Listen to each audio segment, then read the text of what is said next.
is a huge benefit, and I think that this is something that the city council, and revisiting with the codes and whatnot, is a very favorable thing. So it's just what I wanted to say. Thank you.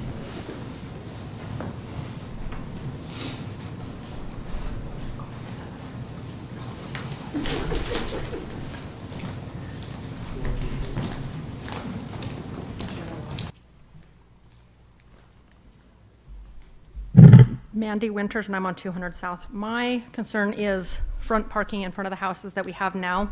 Are we going to have that if they widen this to what they have proposed? Yeah, would we be able to park in front of our home? I'm going to defer to engineering with that. Ben, where are you at? I'm right on 200 South, And what? East, west? Or, I mean, where? 603 West. I face north off of 200. So that last suggestion we gave Scott in Yeah. the session, where did we end up with? I know we didn't have parallel and angled. It seems like we just had angled in the center. Well, and that was really for the core section, and where this lady's talking about, she's in the east section, if Right. I'm correct. And I'd have to pull up the drawing real quick. I don't think we were looking at parallel parking in that section, but I have to check real quick, because admittedly, so much of the discussion is focused on the core that I can't remember. I'll look through it right now. And then my other concern was the three houses, mine included, that are right there, all have trailers and we all back in. And that's another concern that we have. Like, we already have a hard time getting in with all the traffic, but getting past all of the lanes and the bike trails and everything is a huge concern. That's all I have. Thank you. Scott, I think if I understood the question, the first question right, it's parking in front of your home. Like a parallel parking. Yes. Yeah, like families coming to visit them or something. It's not anything to do with the core and the businesses. Correct. It's more the family It's the stuff, east. correct? Correct, yes. Depends on where they're located. Yeah, but where she's talking about at her home. I'm is what thinking you're right on the fringe of that core. And that's what it sounds like. But yeah, there's some other issues there with people that live there and how do people come visit them and Correct. park? Is that really kind of what you're saying? Right, That's- okay. without taking up my whole driveway if I have. Yeah, and then the trailer. Yep, back in trailers in. Thank you. Thank you.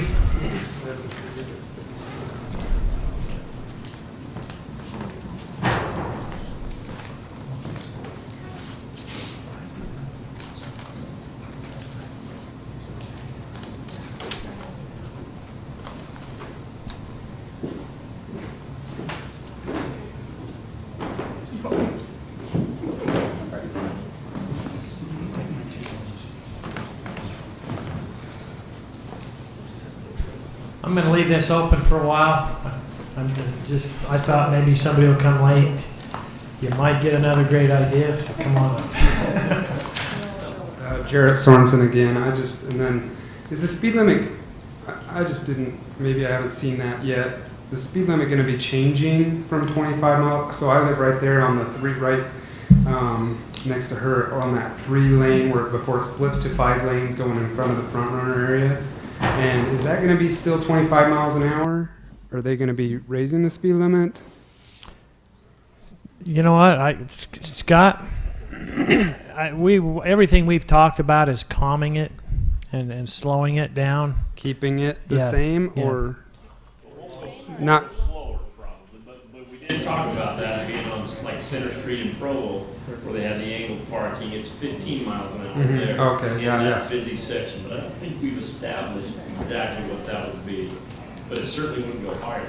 Yeah, and I for Mandy, I didn't even think about what she's saying, but yeah, like when people want to come over, or all these neighbors' trailers, they're running, some of them have a business and it's a business license out of their homes, and they got trailers, lots of them trying to back through the bike lane and back through a 10-foot sidewalk. And I guess the sidewalk's not necessarily as much of an issue, but trying to stop in that lane and backed up and stuff is probably a pretty decent concern that we should take into account. I've seen that same concern on First East, right along here, where people have tried to, they have to really be calculated in how they get in and back in a trailer up, go past the cemetery on First East. Yeah, so that's just one thing that if there is a reasonable resolution to think about or try to 20-foot bike lane is pretty big.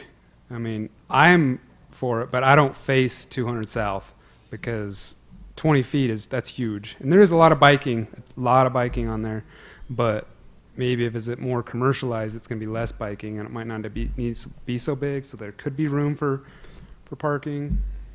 Just a lot of concerns to think about there too. Thank you very much.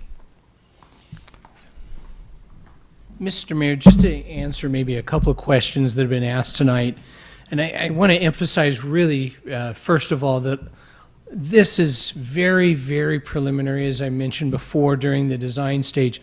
So nothing has even been close to finalized.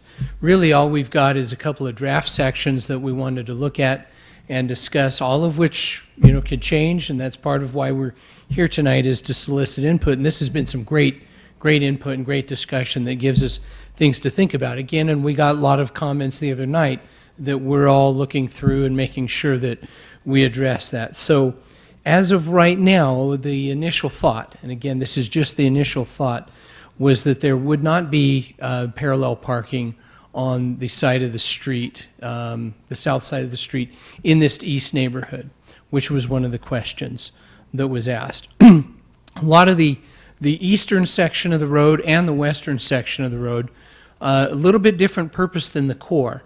The core is in many ways the destination. The east and the west is to get people through, and so we did envision probably a higher speed limit, at least to look at, than the 25 miles an hour that's in the core. Certainly on the west section. I think that is something that we would absolutely envision that. The east section, I think we talked about that maybe it would be. Again, don't know yet. So we'd have to look at that, see what it's capable of. We need to be sensitive to and being considerate of the existing residents that are out there, and yet still be able to get people through. So it's a little bit of a balancing act, and that's one of the things that we'll look closely at and make sure that whatever we recommend and look at going forward with, that it's safe, that there's enough of a way to get people through, but then make it so that people who are out there can do things like back their trailers in safely, do whatever else, and access it safely. So I hate to be a little bit vague, but we don't know yet. But I do want you to know we had looked at considering possibly raising that section of speed, the speed limit in that section of road. After the core. Yes, after the core, which is a lot of the discussion, some of the comments that we received tonight. Some of the folks who live along there have commented tonight. So we had considered and are looking at that. The core, I think, again, we're probably looking at it being 25 miles an hour. I think the west section, we feel fairly confident, should be 35. The east section, again, debatable, but maybe 30. I don't want to, hate to just throw out a number, but that's kind of what we're thinking is something maybe in that range. But again, we've got to look at it further. I believe it is. 25 right now, the whole length. Pretty sure it is. When you get traffic in front of your core section going 25, you can't go 35 behind them for very long. Well, if it's completely stacked up, yes, but a lot of this is people flowing in to that, going 35 from the west, going there and then turning south to go home, north to the business district, north to the train station. So if it was one big continuous thing, yes, at certain times of the day, you won't be able to go the speed limit, which is typical of a lot of places, a lot of streets. Certainly when signals turn red, you got to stop, and you're going 0. And so, even out here, like on Main Street, it's the same thing. There are plenty of times a day where you're not going the speed limit. But we want to give people the ability to go that speed legally, as long as it can be done safely, and that's part of the analysis that we'll look closely at. Thank you, Scott. Got all these neighbors that don't want to come up. So Stacy Carter again. So as we were talking, our biggest problem is that the south side shows the buffered trail where that's everybody's leaving instead of the north side. So if you were to switch that to where it was on the north side of the road, it would eliminate as much travel for us to get out of our driveways. Does that make sense? So if this was north and that was south, we only have 4 feet to get in the thing and after our curb and gutter instead of 28 feet. Because we are going to have to wait for those bikers. I mean, we're not going to have the right of way, they will, even though we're pulling out of our driveways. And then my other question, on your travel lanes, they show 11 feet. I know the standard generally is 12. I know you can get it in 11, but I'm wondering why we've shrunk it to 11 instead of a 12 or a 14 with people traveling, bikers, the buffers, knowing there's residential around there and could have parking and whatever with it to increase that a little bit. We're going to have people, if you have angled parking, we're going to have people traveling across the street. We're hoping they're at the crosswalks in the intersections and not running across, but if you have nowhere to go and you're 11 feet next to your other 11 feet car, that's it. So what is it? What is an average travel lane? I would say it's not 12. I talked to an engineer today who said generally they try to do it 12. I have a trailer that it's 8 feet. That's a legal Yeah. limit. And I know it sometimes- is, but I'm saying I know the sometimes- freeway is narrower. Oh, is it wider? Well, I was going to say that. So if we're talking about increasing speed, Yeah. then we should talk about increasing the width of that. Did you have? I was just going to add a comment, I'm sorry. Go ahead, I'll finish after. I apologize. First of all, these are great comments, and I appreciate that. And I think, again, the location of the trail, those are some things that we can look at, again, to take into consideration. Generally speaking, a rule of thumb, it's not hard set in stone, but is the faster you want people to go, the wider the lanes should be. If you really want them to go fast, make that lane wider. So it depends. It really depends on the location, the application. There might be 12. There might be 12 feet. 11 feet is very appropriate. We want people to be able to get in and out of here, but we don't want them zipping up and down too fast. There's a difference between the posted speed limit, and sometimes people, it's shocking, but they don't respect the posted speed limit sometimes. And so there's other things that we can do that'll help people to be a little bit more responsible. And one of the biggest things that controls speed is the width you give them. So if we have a wider lane, that will encourage people to go faster. I don't think that's what we want to do right here. So. Thank you. I appreciate that. Our other concern with the roundabout, and that's on, not the one down by the overpass for the freeway, but the second roundabout that's on 200 South at about 570 West. So I'm like, it's right by Jarrett's house, the Sorensens. We have several people, and I was hoping they would come, that are down that road, down 570, that have big trucks for their business. So we have several big trucks that go down that road. Plus, as you have development, they won't be able to get around those roundabouts unless they're made to where they can ramp up over them.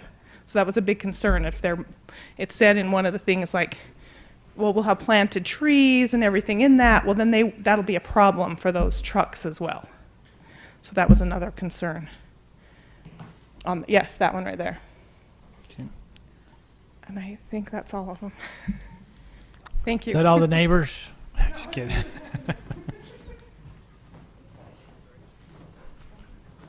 Again, Mike Horan.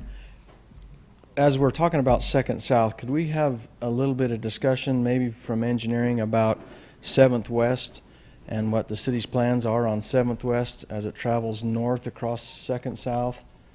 Is that still a discussion of a fly over the tracks and a fly over I-15, and what's the timing on that? You know, I'll say this, I would just prefer to have that discussion not at this point in time, just because it's not been notified as such. And that's another discussion in and of itself for sure. So.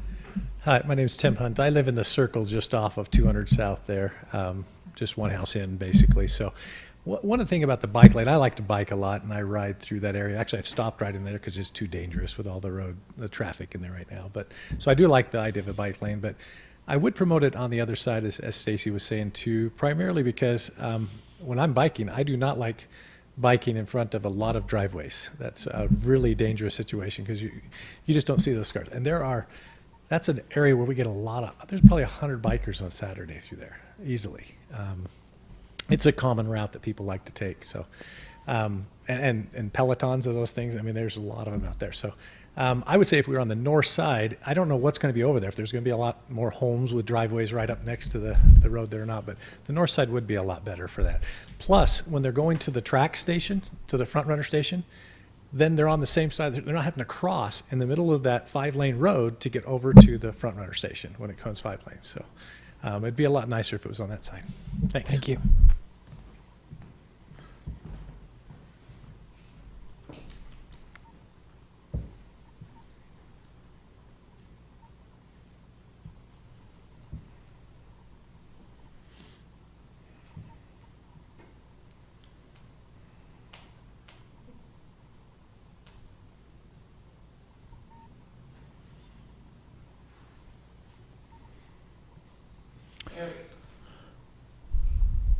All right, I'm going to give it one last chance. Anybody else have any comment at this time concerning 200 South Road design?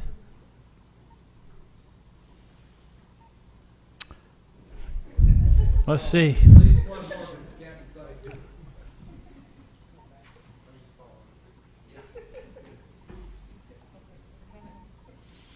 All right, seeing none, we will close the public comment period. And we will begin city council meeting here within just a couple minutes. Let's get a drink and take a little break.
Ladies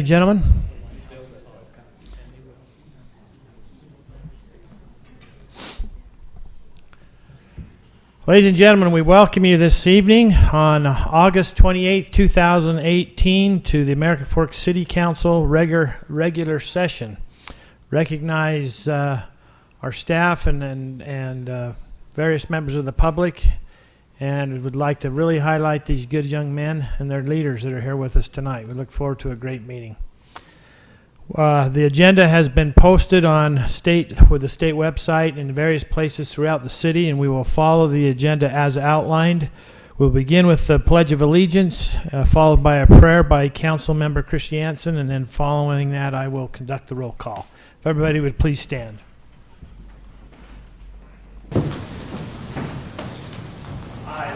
Allegiance to the flag of the United States of America and to the republic for which it stands, one nation, under God, indivisible, with liberty and justice for all.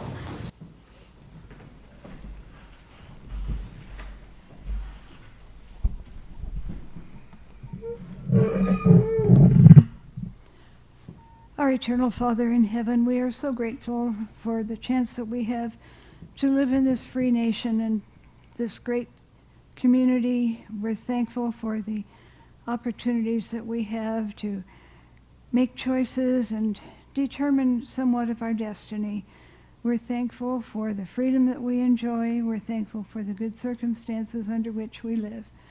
We're thankful for the opportunities of discussion and discourse, and pray for thy Spirit to be with us and touch us this night, that we may have civility in our hearts, and that we may have the good of the people in our minds and in our hearts for that. We pray for thy Spirit to be with us and protect us this night and help our loved ones also as we're away. And we do it in the name of thy Son, Jesus Christ. Amen. Thank you for that prayer. We'll now conduct the roll call. Councilmember Taylor? Here. Councilmember Carroll? Here. Councilmember Barnes? Here. Councilmember Shelton? Here. Councilmember Christiansen? Here.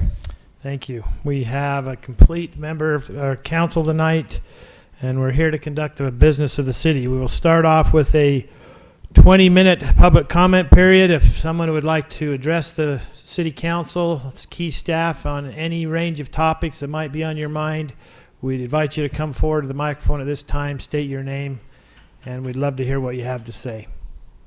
Even you young guys back there.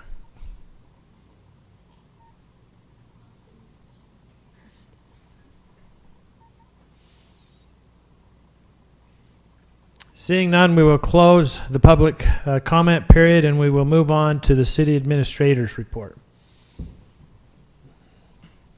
Yeah, I just wanted to report one item. The Timpanogos Special Service District, which is a board I attend and participate with, we were able to come to an agreement and secure a new district manager for the district. His name is Rich Mickelson. He's has about 20 years of wastewater treatment experience.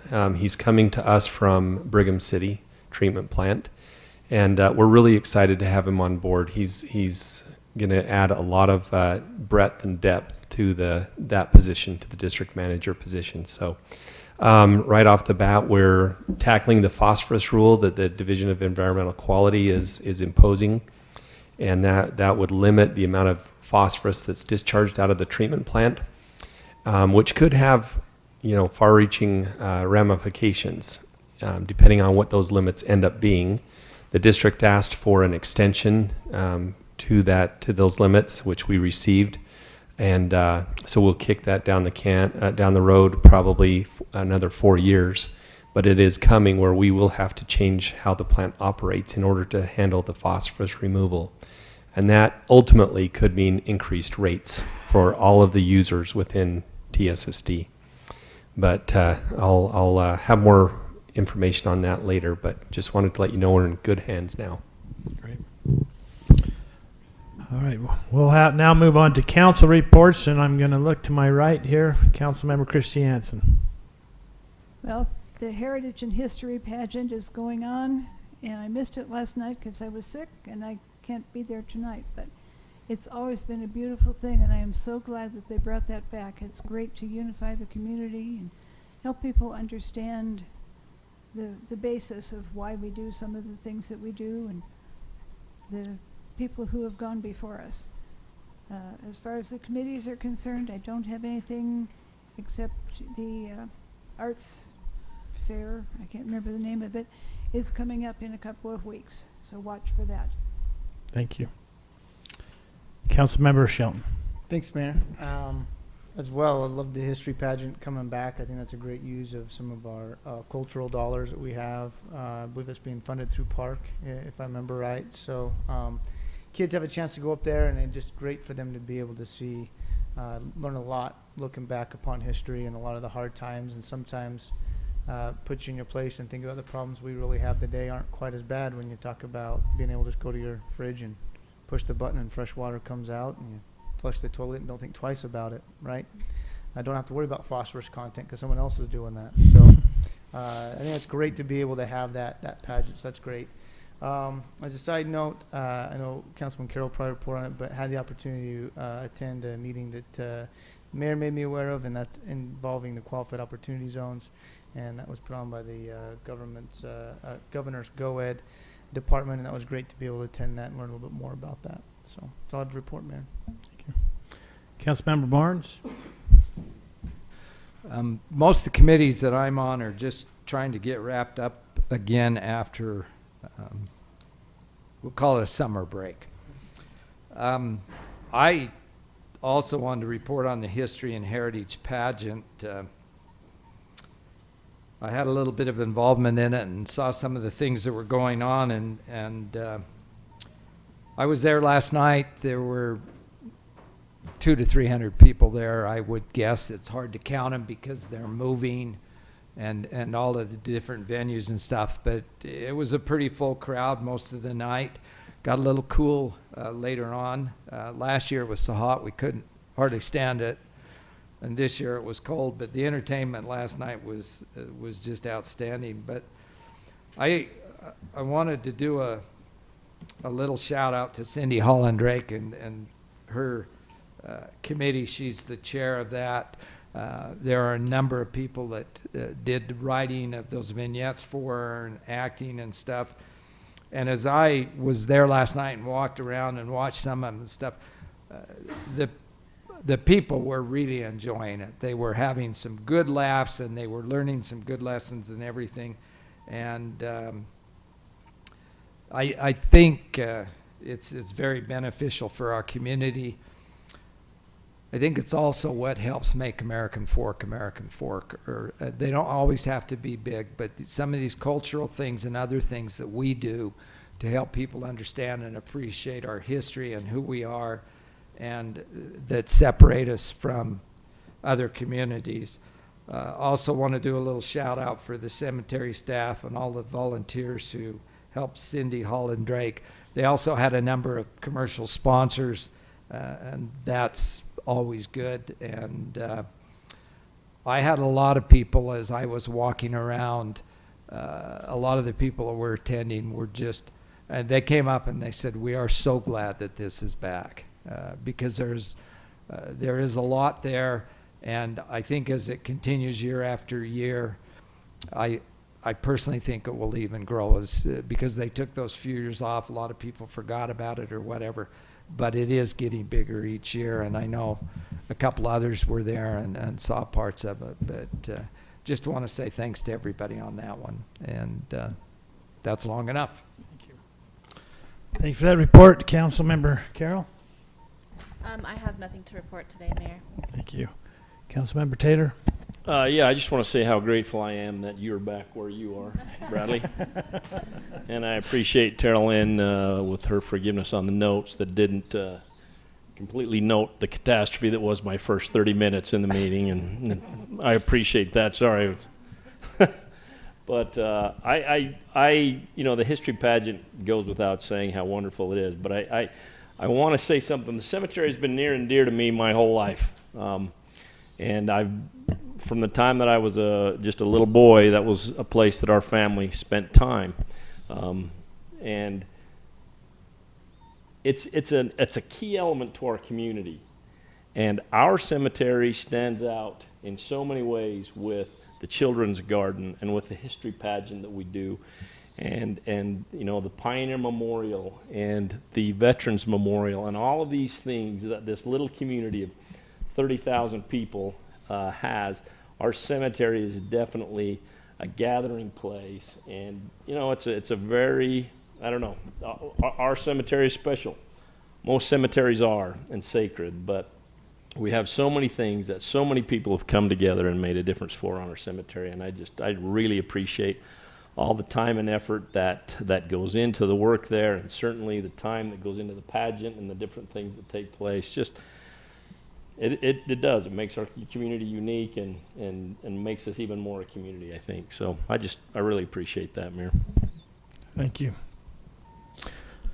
Thank you for filling in, Councilmember Taylor.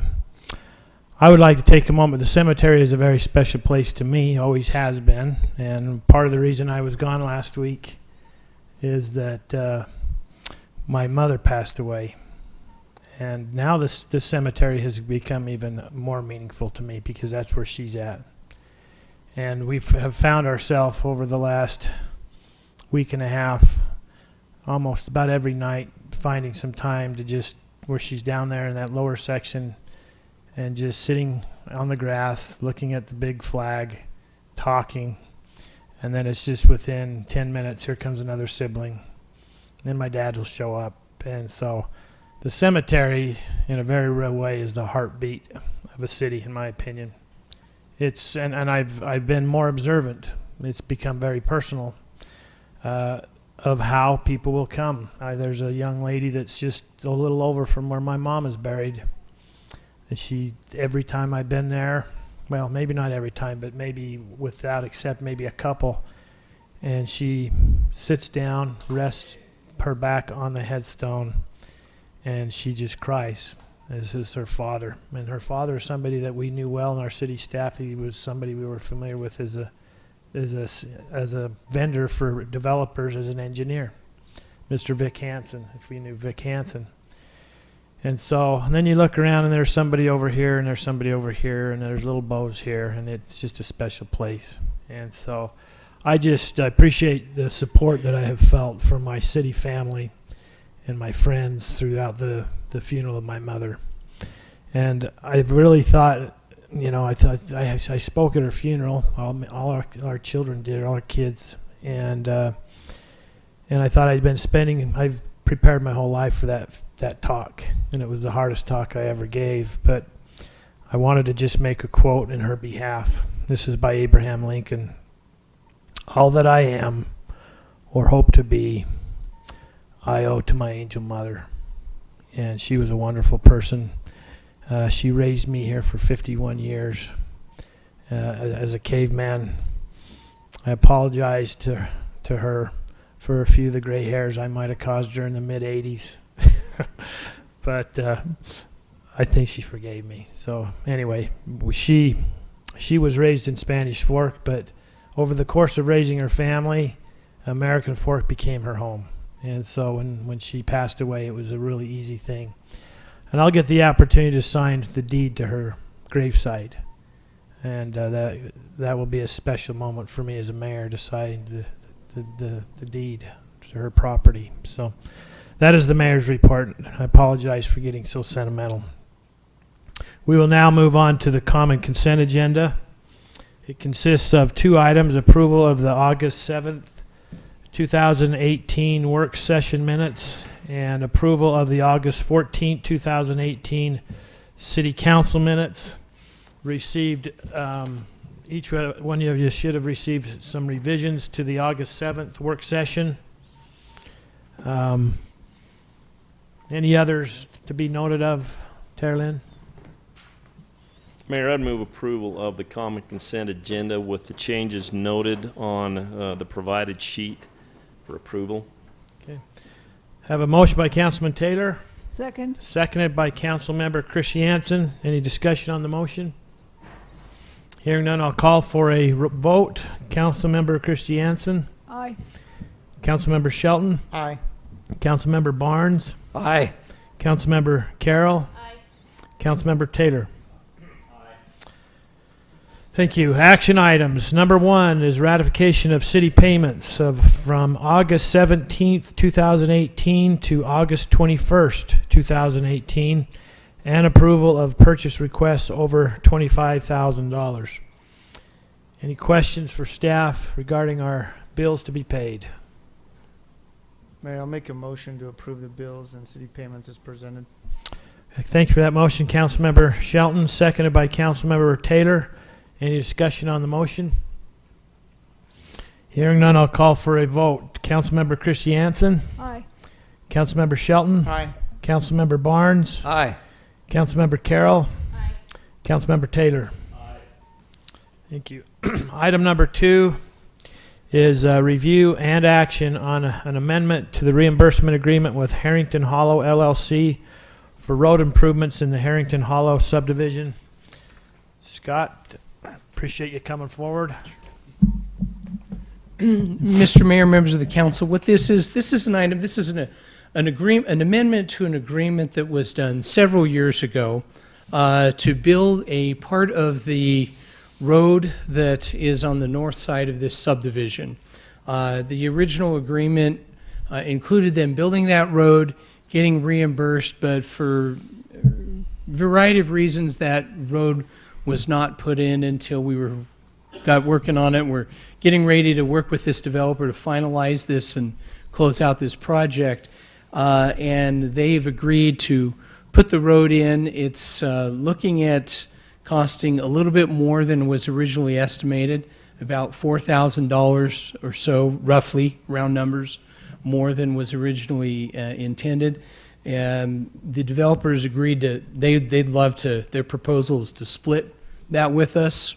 I recommend that that's a good and fair solution to just get this closed out and get this off our plate and move on. So I recommend approval, and if you have any questions, I'd be happy to do my best to answer them. I do have a question. I asked David a little bit about this earlier, so I didn't understand. But one thing I didn't think to ask was, why is the money going to Harrington Hollow instead of Fieldstone? It's a very good question, Councilman Carroll. They are the successor, so this property changed hands actually, I believe, twice. And so per our original agreement, per all of their agreements, they are a successor of the original agreement, which is Fieldstone. So we verified that to make sure that all of those are in order in terms of who transferred to who and rights, development rights, responsibilities, credits. Looked into that to make sure that everyone was being treated fair. And so they're a successor. So are they doing the whole road? It's their half of the road, which this is a road that's north of their subdivision, and so it's half of it. When the development comes in to the north, and I think we're already hearing that that might be happening sooner rather than later, they would be building the other half, the north half of the road. Mayor, I'd move to approve the amendment to the reimbursement agreement with Harrington Hollow LLC and authorize the city to sign this agreement. Thank you for that motion, Councilman Taylor. We have a second by Councilmember Carroll. Any discussion or further questions on this? I just had one quick one. I just want to make sure I understand it. There were not any changes in any of the specifications or anything else.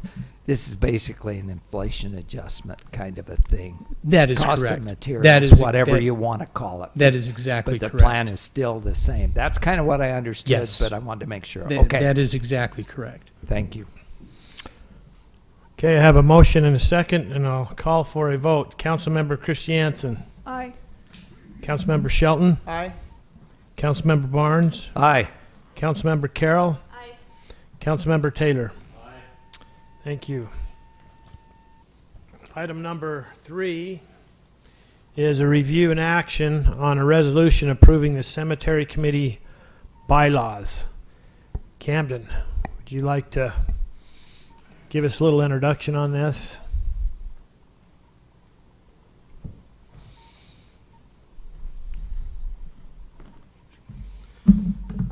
Mayor and Council, this is just over the course of 5 months or so, the cemetery committee reviewing the bylaws, updating them, just kind of come in line with what most of the bylaws are for a lot of the committees and subgroups to City Council. So the committee, cemetery committee does an outstanding job of supporting the cemetery, as well as putting on 2 very significant events, the Memorial Day and the Veterans Day programs.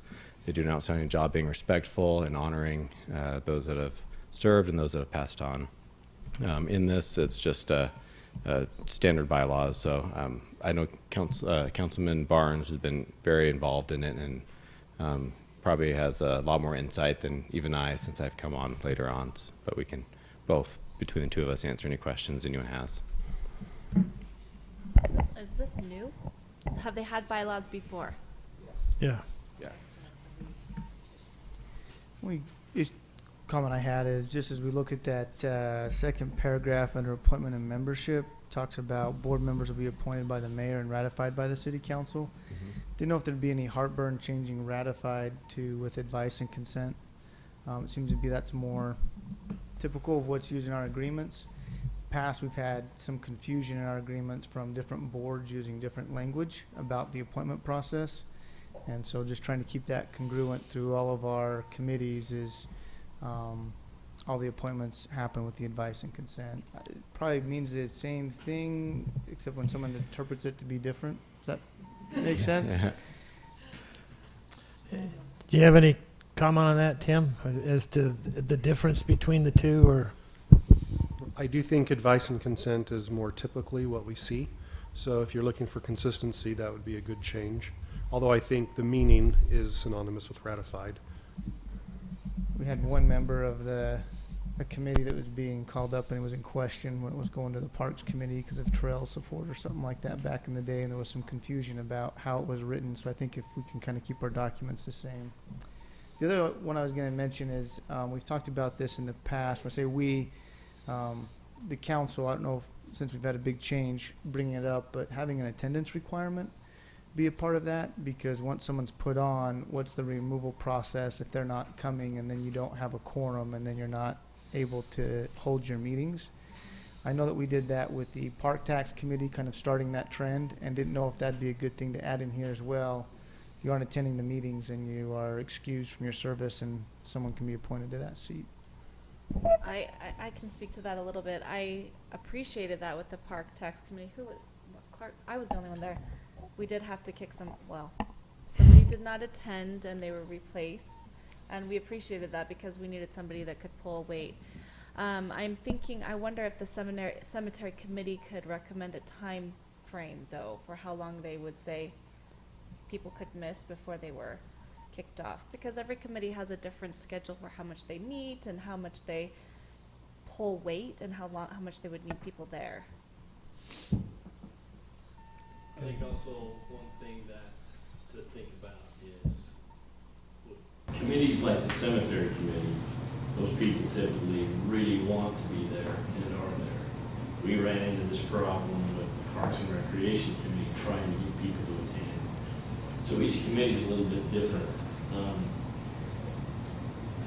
I think it would make sense for us to have, like three sounds like I'm a school marms, unexcused absences, and you move on. But I mean, a lot of these committees, we're fighting so hard to get people on them that you don't want to kick anybody off. They'll even answer the phone and say, "Oh, stay there, stay there." So, I think we've got to be careful. I think there's a lot of people, for instance, that would like to be on the cemetery committee. And so, if that's the case, maybe we put, where needed.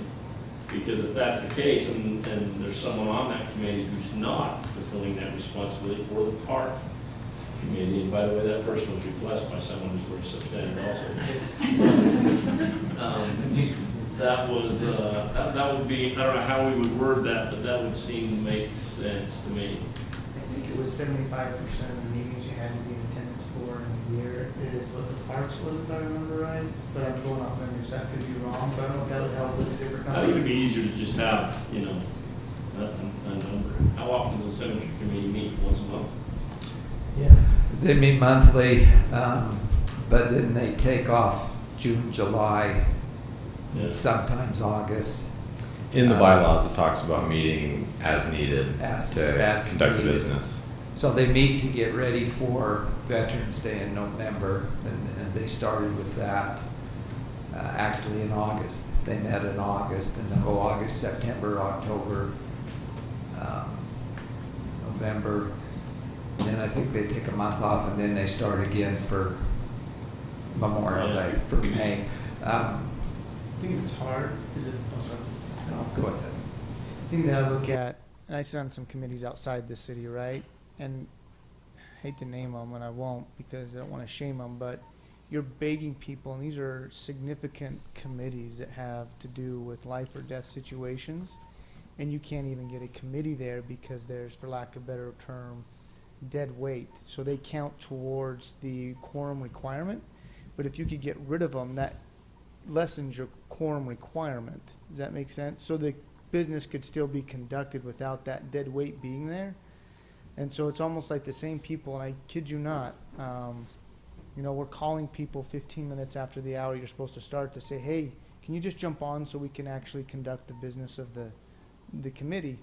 And I know there's a few in the city that are that way right now, that I know I'm involved with. Neighborhood preservation, we've had one committee meeting because we can't get a quorum. Now, we're looking to try to address that difference in attendance, but if you have those people that just sit on there because they provide something, then it makes it hard to meet that quorum requirement to conduct the business and move on. So that's the only reason I think that's helpful with the attendance thing. Yeah, so why don't we write something into it that sounds something like, at discretion of the chairman, the position will be reviewed after 2 consecutive absences, or something like that. So we have some type of provision in these bylaws that will allow you to, well, you know what, Clark hasn't been here for 2 meetings, he doesn't seem to be, his new job's got, you know, X, Y, Z. As the chairman, I'm going to, you know, put this on an agenda that we choose someone else and we go ahead and excuse them and allow them to do the thing. Most of the time, it's apathy. A lot of times people are extremely busy. So I think if we have a provision in there, rather than having a hard rule. Yeah, I know that as part of that Parks Commission liaison, as you guys were discussing, Stacy, remind me that I'm remembering this different, but I think there was a sense of relief by saying we don't have a choice to kick off a fellow committee member. It just happened. You know what I mean? We're just enforcing the rule versus, we didn't necessarily like it, so we're relieving them of their duty. And if they wanted to reappoint them, I mean, that always can come back to the mayor and council to be reappointed if for some reason something happened and they want to still be on there. But I don't know if that helps relieve it. I just saw an action of trying to make it easier for the chair to make that decision. Definitely. Well, let me just ask this: do we feel like it needs to be kind of a boilerplate for all committees, or I mean, because I've served on this committee for probably 3 or 4 years. You've served on it since. This committee does not have a problem with people showing up. Period. End of discussion. I'm just saying, are they all the same? I'm just posing the question, and maybe there should be some boilerplate on the standard, much like we did with the ratified. But this one, people actually enjoy being there. It's you feel very productive. You feel a part of the team. I'm not saying maybe they're not all created equal in some respect. They're definitely not, and the nature of the beast attracts different people, I think is what I'm hearing. I've seen it on some of the other committees where it is a little harder to get the people there, so I understand what everybody's saying. What if we did something like within a year they need to attend 75% of the regularly scheduled meetings, because then it leaves it flexible depending on how many meetings each. I'm trying to get away from missing 2 or 3 meetings is what I'm trying to get away from, and see if we can't get some kind of a percentage. I think this committee would be okay. We'd like to, get it rewritten if we do make a change and take it back to them, obviously. But this is a good functioning committees, and some of the others kind of come in and out. We all know that, and it depends on what's going on and who's on it, and a lot of other things. But I think it would be nice if we got some kind of, for lack of a better 2 words, uniform standard from committee to committee, so that we can't be, what's the big word, capricious? Arbitrary and capricious, I think, is the words they like to use. I think we want to stay away from that. And that's kind of, I almost said something I shouldn't have said. That's to kind of protect everybody. Don't laugh, Wolf, you know what it was going to be. To kind of protect everybody on both sides of, or all sides of the issue, so. Okay, I'm gonna make a recommendation that we look at the Park Tax Committee and use the language that's in that bylaw. And I'm going to say that with the cemetery committee that runs well, we don't add a bunch more minutia in the bylaws. If we have committees that have problems, great. I'm not for adding. It's just me. But I think the cemetery committee works very well as is. We're making these changes. I don't need additional context in there for like the park tax though. I mean, it's critical. It would be nice to have kind of a uniform standard, but I'm not, as hard as it's been with the committees I've been on to get people to serve. Yeah. I hear and understand what you're saying, and I'm just, again, trying to make it uniform. If we don't need to make it uniform, I'm fine with that. But you mentioned people, we don't have 9 voting members on there, so officially I'm declaring it's open. If anybody would like to serve on that committee, get a hold of either the mayor or myself, because we can use a couple more bodies on that committee due to some things that have happened within the last 6 months or so. Which committee are you talking about? The cemetery one. Cemetery. Yeah, you said you were aware that people might want to be, Yeah. if I heard you correct, Yeah. so have them get names to either the mayor or myself, because we could use a couple more. We had a death of one, and we've had a couple other things, so. Mayor, if I could just maybe give a couple of thoughts. Attendance is an important factor, but I think there are other reasons why you may want to replace a committee member that's independent of attendance. There are times where committee members are just not good for the committee. And so I think there are always minutes kept. So if there was ever a concern that was brought by the chairperson to you, if you just had in the bylaws, the mayor may replace a committee member at any time as he deems necessary.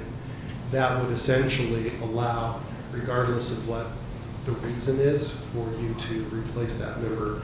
And here's the removal language from the park committee. It says any member of the advisory board may be removed from office by the mayor with the advice and consent of city council. So that's essentially the same thing. That's pretty direct. And then it says a member's office automatically becomes vacant if the member establishes residence outside the city or lives outside city boundaries for more than 60 days. And the member's office automatically becomes vacant if they miss more than 25% of the scheduled meetings. And if you have a rubric for attendance, I'm just wondering if you want a little bit more flexibility because of the different nature of the committees. There might be someone who just has a health concern or something that does make their attendance more limited, but that's not disadvantaging the committee. Or attendance may be just really critical to that committee functioning. So I'm just recommending maximum flexibility for the council and the mayor in removing members. And doing so, I think, just if you have a reason or justification for it in writing, sometimes a committee member will say, well, why? Show me in print, what have I done? And sometimes we don't want to list 36 factors on how they can commit malfeasance. We just want to say, sorry, the mayor has this ability, and we've chosen to replace you. Well, I like the way we have it there. I don't know if you have the ability of pulling that up, Ben Lane. It's the park website, and you go under the resolution. But, you know, item 5, A, B, and C, I think those 3 items actually work really good. And we've talked about it before. I've only seen one time where there would become an opportunity where I got worried with a committee member. Some of their personal life wasn't necessarily in line with a lot of things that the community would represent. I'd see that being an opportunity, but the problem was the committee I was serving on didn't have any of that language, and so that was the big question. And so we all kind of just grit our teeth and made our way through it. And that individual served on numerous committees throughout the city, so it wasn't just one committee that had that issue. So I'm going to take a stab at a motion, if that's all right. And, oh, go ahead, Barbara. I've just had another issue. I do like the idea of having semi-uniformity and dressing the same things. We could put the word may instead of shall. And then the other thing would be vacancies that occur midterm will be filled as soon as possible and will be for 3 years. Other committees that I've served on, of course I haven't served on this one, but you fill an unexpired term and then you may take your own term, which keeps the staggering the way it was done, because if you had several people leave at the same time, then suddenly you'd have a whole bunch of new board members who all expired or their terms expired within 3 years. So they could fill the unexpired term and then be eligible for a new term of their own.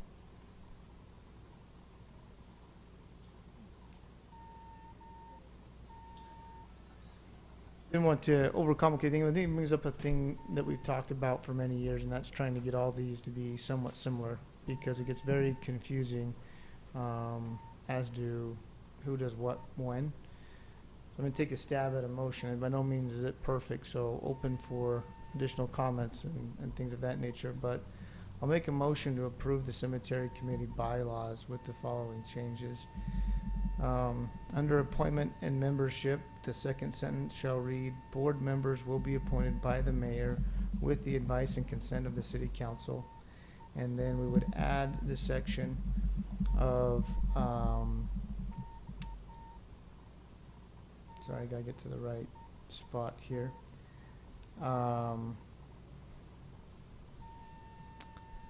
We would add a section that talks about removal and vacancy from the cemetery committee, and we would use the same verbiage that's used in the park tax committee, item 5, A, B, and C.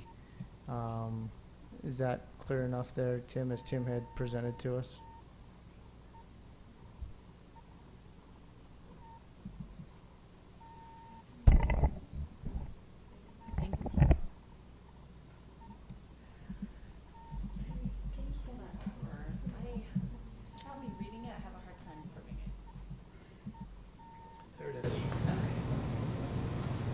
Why is that one called an advisory board? Where all the other committees? I don't know, you probably would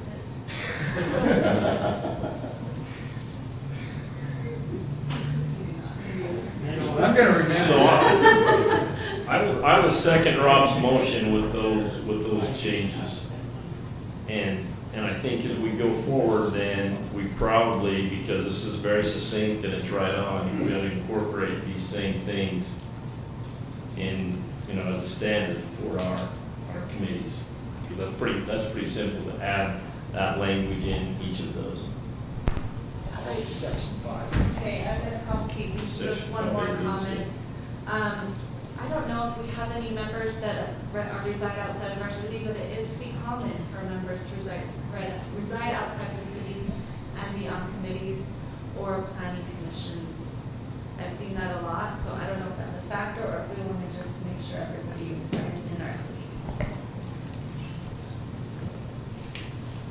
I think everybody ought to reside in our city, unless there is no one less. I mean, we did this with the Arts Council. Paul Washburn lived in Orem. And again, trying to get someone to come and stay on the Arts Council was difficult, so. I don't know, I think they ought to be an American fork, but, you know, to that point, it should be the prerogative of the mayor with the advice and consent of the city council if someone's outside the city boundaries. I like the idea that they ought to have skin in the game, so to speak. So I'm kind of agreeing, I think, that they should be American Fork City residents. I would imagine that if we're using somebody from XYZ city on our committees and they're not serving in that city on their committees, that city might send their police over after us for stealing their people. I'm being a little facetious there to kind of make the point. I think we ought to take care of ourselves and do it. So I think I'm in agreement with what I'm hearing.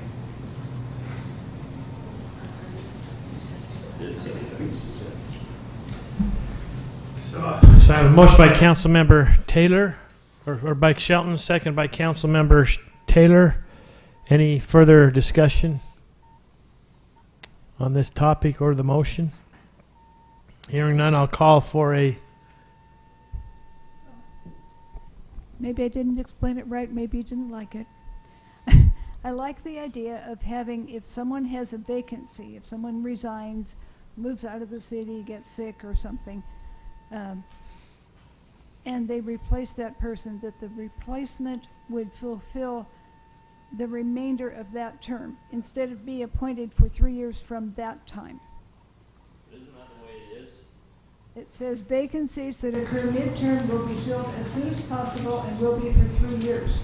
Oh, It sounds like it starts again at 3 years, and that could mess up your staggering of the Yes. people. So on the park committee, that's the way it was. You filled the remainder of that. So yeah, we gotta Library make board sure, too. yeah, we gotta make sure that's there. So amend the motion to include to fulfill the remainder of that term, so that would read vacancies that occur midterm will be filled as soon as possible and for the remainder of that term. Okay. Got a amended motion, seconded by Councilmember Taylor. Thank you for bringing this up. Any other discussion? Hearing none, I'll call for a vote. Councilmember Christiansen, Aye. Councilmember Shelton, Aye. Councilmember Barnes, Aye. Councilmember Carroll, Councilmember Taylor. Thank you. Mayor, may I make a comment? Sure. I want to talk to those young boys back there. Wake up, okay? Get off your games. This is boring, and I understand that. Just be glad you don't have to write a newspaper article about what took place, right? But this is what makes this city, is that we can come together and have discussions like this, different points of view, and come to a conclusion of an agreement of what's good for the city, for you scouts, for your parents, and for everybody else that lives here, to try and make and keep this the best city we can. And I know this is boring to see it, but this is what local city government is all about in many, many ways. Yeah. Don't forget we're on TV right now too, okay? And I've been a scoutmaster and every other thing in scouts, so I know where you guys are coming from. So, I'm going to, I think this is appropriate to ask, maybe if we could reflect on each of our committees. Let's take a look at those bylaws and try to bring them back, and we'll bring some of this language back into some of the other committees as well. If I could ask you to do that. I think they're good points. Okay.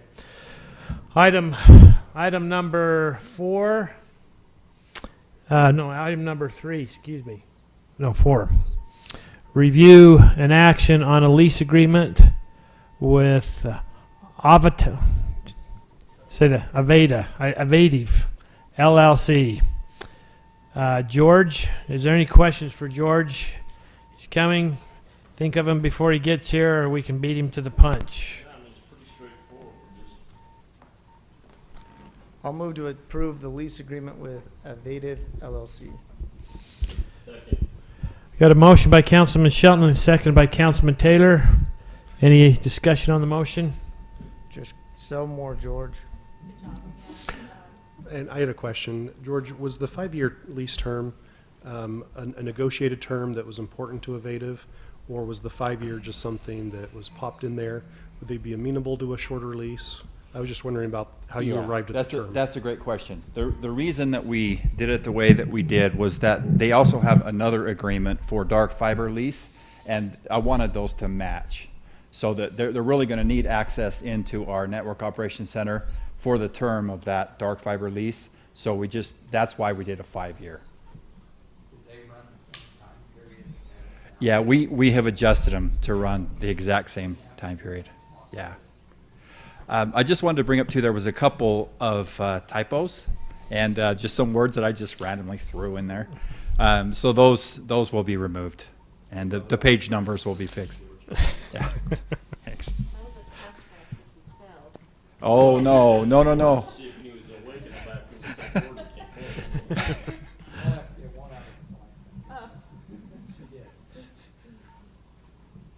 Okay. Thanks. I'm going to call for a vote. Councilmember Christiansen? Aye. Councilmember Shelton? Aye. Councilmember Barnes? Aye. Councilmember Carroll? Aye. Councilmember Taylor? Aye. Thank you. Thank you, George. Item number 5 is a review and action on an ordinance repealing and replacing section 6.04.180 of the city code relating to disturbing the peace caused by a nuisance animals. This is something we had in our work session this last week. Any questions for Tim? Tim, I got one. I'm sorry. I had the party I was at on Sunday, and someone came up to me and said, "Hey, I've got this neighbor, and they have these dogs, these plural, and they poop all along the fence line." And he said, "I can't even enjoy my backyard property." So here, it talks about, having that issue when it hits their property line, but is there anywhere with this or somewhere else where that would be able to address something of that nature? Chief's dealt with this really big the last little bit. He'll know this, yeah. That would actually fall under our nuisance laws. So yeah, there is a mechanism for it. Okay.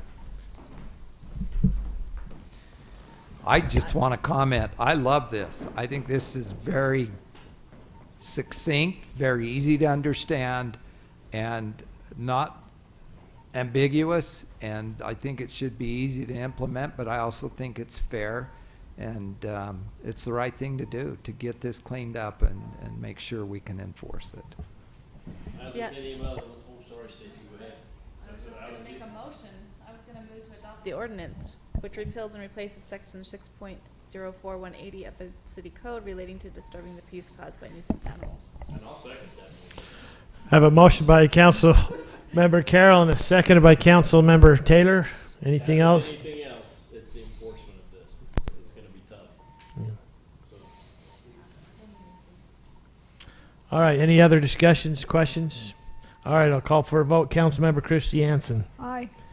Councilmember Shelton. Aye. Councilmember Barnes. Aye. Councilmember Carroll. Aye. Councilmember Taylor. Aye. Thank you. Item number 6 is a review and action on a performance in lieu of agreement with Smart Cadence LLC regarding actual construction in lieu of providing an improvement construction guarantee associated with Temp Hollow Plat C. Mr. Mayor, Councilman Barnes, before I talk on this, I could liven it up for the scouts by talking about the sewers.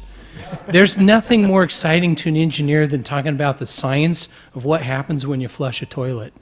I mean, if not, I'll just go on with this. The only thing they want to make sure is that when they push the handle, the poop goes down the toilet. Right, guys? With all my heart to avoid that. I'm sorry. I set him up for that. I guess. All right. Put that beast on a I apologize. So, Mr. Mayor, members of the council, what we have before you is this is a performance in lieu of agreement. We've done a couple of these with you before, but this is for Smart Cadence Home for the Tim Hollow Plat C development. This is, as is their right to choose this for their financial guarantee, this method of guaranteeing that the infrastructure is put in. We support it. The agreement has been reviewed, blessed by legal. It's the template that we use now for everything. So we've reviewed it and are in support of this. And if you have any questions, I'll be happy to answer them. Mayor, I move to approve the performance in lieu agreement with Smart Cadence LLC for Tim Hollow Plat C and authorize the mayor to execute the documents. Thank you for that motion, Councilman Taylor. Do you have a second? Second. Second by Councilmember Christiansen. Any further questions or discussion for Scott? Hearing none, I'll call for a vote. Councilmember Christiansen. Aye. Councilmember Shelton. Aye. Councilmember Barnes. Aye. Councilmember Kaler. Carol.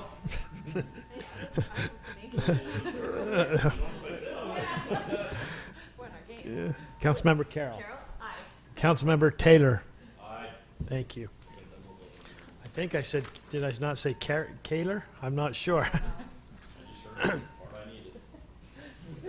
See, Scouts, it is a lot of fun. Sometimes you just get flat out crazy like right now, right? You're having a hard time keeping your breath. And you relax, it'll all come back. It's all good. All right, item number 7. We will not be having a closed session tonight. Added it as a placeholder. Nothing has changed. So anyway, I will entertain a motion to adjourn. So moved, Mayor. Motion by Councilman Member Taylor. Do I have a second? Second. Second by Councilmember Barnes. Call for a vote. Councilmember Christiansen. Aye. Councilmember Shelton. Aye. Councilmember Barnes. Aye. Councilmember Carroll. Aye. Councilmember Taylor. Aye. Thank you. We are adjourned. Thank you again for coming, you young men and your leaders.